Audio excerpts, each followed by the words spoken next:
Let's discuss something that you can certainly talk about, because you've written about it today in the Sunday Telegraph, Home Secretary. You've talked about the risk from Labour opening the door to 100,000 migrants. You're talking about them joining that EU pact on migrants. But at the same time, won't people watching and listening to this interview think, God, he's got a bit of brass neck? You've let in thousands of illegal migrants by dinghy across the Channel, haven't you? Well, stopping the boats, fighting those people smuggling gangs is incredibly hard. They're brutal, but also they have adapted their tactics. And of course, I am determined to continue doing everything I can to stop the boats. That's why we have a cross-border organisation, the Small Boats Operation Command, commanded by a former British Army general. That's why we have immigration enforcement, who actually send people back to their home countries every week. Dozens of people get deported every week. And we have the Rwanda scheme, which is about that deterrent. So we are doing all of those things and more. The Labour Party are claiming they are going to do less. They're going to scrap the Rwanda scheme.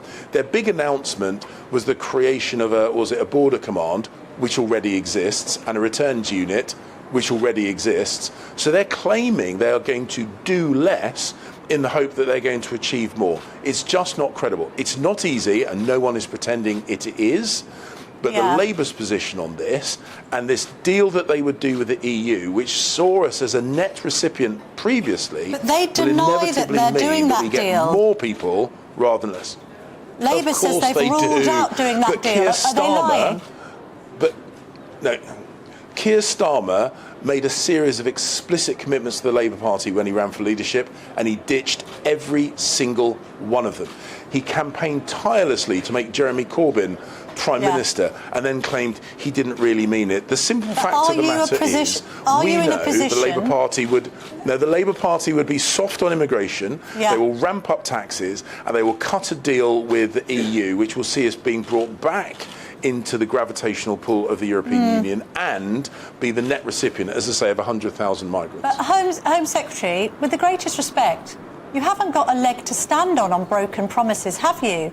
The Conservatives have been promising the electorate that they would bring down immigration, legal and illegal, since 2010. You've been promising that for 14 years. And you've never delivered on the promise. So this is why people are supporting reform. You say a vote for reform is a vote for Labour. The electorate is saying a vote for reform is a vote to bring immigration, legal and illegal, down, because the Conservatives are seemingly incapable of doing it. Well, I was made Home Secretary in the autumn of last year, and I immediately took action to bring down legal migration. Those numbers are now coming down. 300,000 people who would previously have had the right to be here no longer have the right to be here through legal migration routes. I took action to make sure foreign students were not allowed to bring family members. That is already in place. I took that action. It came into force of January of this year, and I am making sure that those flights to Rwanda are ready to go shortly after the general election if a Conservative government is returned. And the fact is that political parties, whether it be Reform or any others, it's easy to point at things that we don't like. That's the easy bit.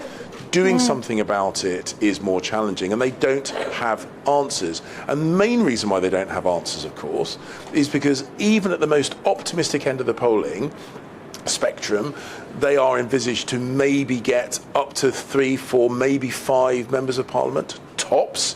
But in doing so would hand Labour a huge majority, and Labour voted against border control over 130 times. Keir Starmer took the knee rather than backing the police officers during BLM. Keir Starmer tried to make Jeremy Corbyn, who heralded anti-Semitism in the Labour Party, into number 10. That is what a vote for reform will inevitably do to our country. And I will fight tooth and nail until 10 o'clock on the 4th of July to prevent that from happening. Isn't there something a bit disingenuous about that position? The people that have really handed Labour the prospect of a supermajority are the Conservatives, because they failed to deliver on their manifesto pledges. You said immigration would come down, it's gone up.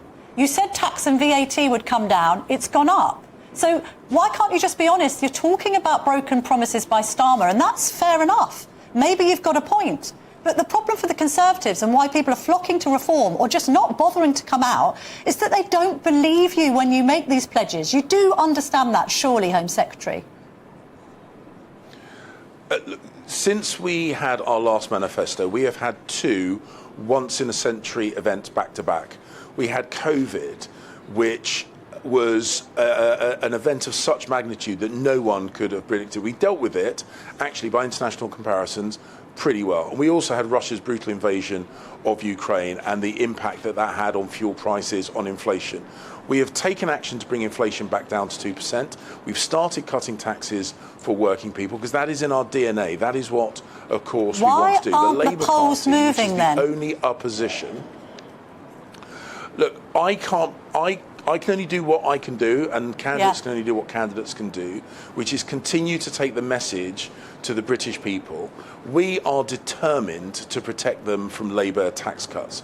We are determined to protect our borders and bring down immigration, and we've started doing both of those. Labour would reverse all of those things. And the simple truth is I get the frustration. I share the frustration.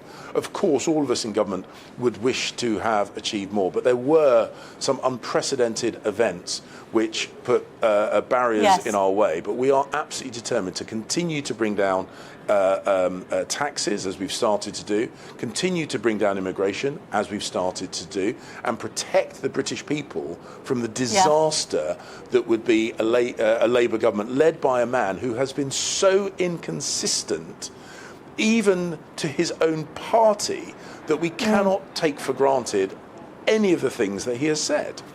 But Home Secretary, do you think, I had Alexander Downer in the studio last week saying that you're concentrating too much on blue and you're criticising reform. What you actually need to do is take the gloves off. And actually, Rishi Sunak's been a bit too Queensberry rules with Keir Starmer, that you should just go heavily in attack mode now. You've got 12 days left to save this. Can the campaign be saved for the Tories?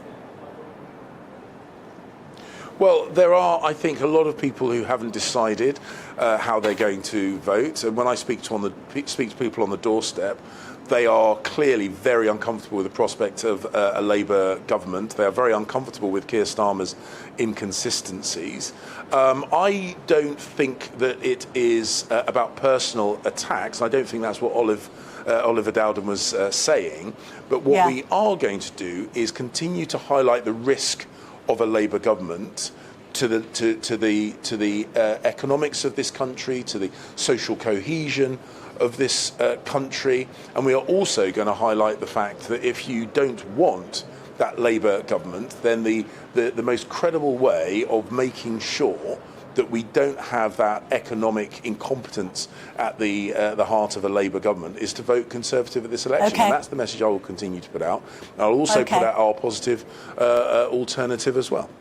All right. Home Secretary James Cleverly, lovely to speak to you this morning. Thank you so much for your time. Thank you.